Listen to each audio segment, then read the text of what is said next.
Mes amis, l'heure est grave.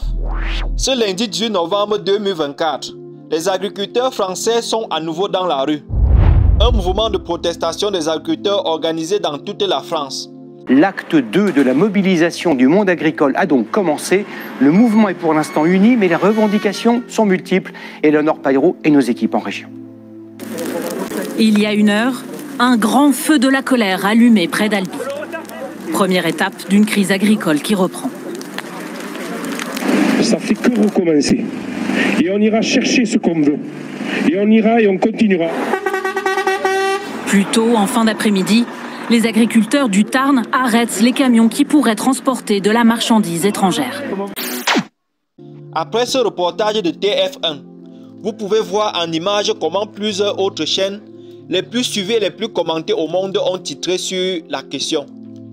Rappelons qu'il y a moins d'un an, les agriculteurs exprimaient leur première colère, ce qui a d'ailleurs poussé le gouvernement français à prendre certaines mesures pour résoudre la crise. Mais alors, pourquoi les agriculteurs sont de nouveau dans la rue? Dans cette vidéo, je t'explique comment. En fait, les agriculteurs français dénoncent surtout l'accord de libre-échange l'Union européenne-Mercosur, que Bruxelles serait sur le point de signer. Alors, c'est quoi cet accord qui entraîne les agriculteurs français dans la rue? Il s'agit, chers internautes, de l'accord entre l'Union européenne et les pays sud-américains du Mercosur.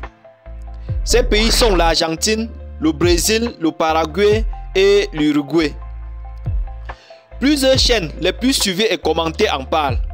Rappelons que l'accord en question vise à redynamiser les liens économiques et faciliter le libre-échange entre les pays de la Mercosur et l'Union européenne.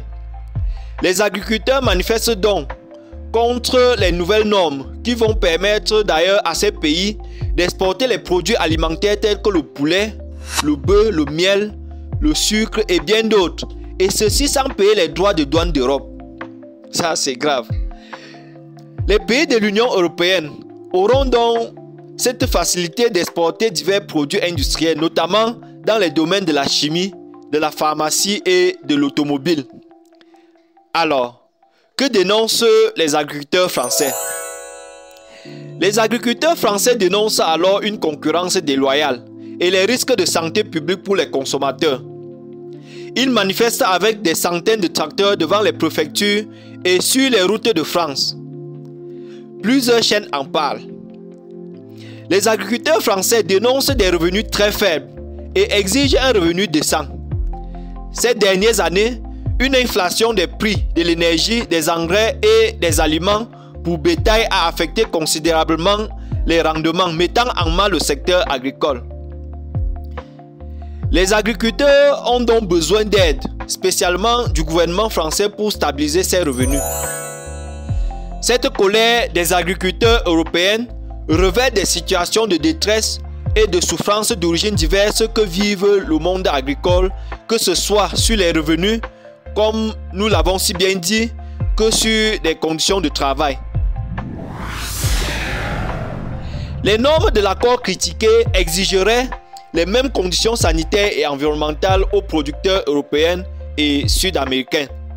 Ces conditions concernent l'utilisation des hormones, des pesticides et des antibiotiques ayant un impact sur la qualité des produits. L'alliance syndicale FNCA, Jeunes Agriculteurs, appelle donc à la mobilisation pour stopper la voie à la consommation des produits, notamment la viande de mauvaise qualité. Cette alliance syndicale exige à ce que les agriculteurs sud-américains respectent les normes européennes pour pouvoir exporter leurs produits vers l'Europe. Les agriculteurs attendent un soutien et une réponse concrète qui pourront leur permettre de mieux vivre de leur métier. Selon plusieurs chaînes françaises, notamment TF1, la situation risque de se compliquer, surtout si rien n'est fait pour répondre aux doléances des agriculteurs.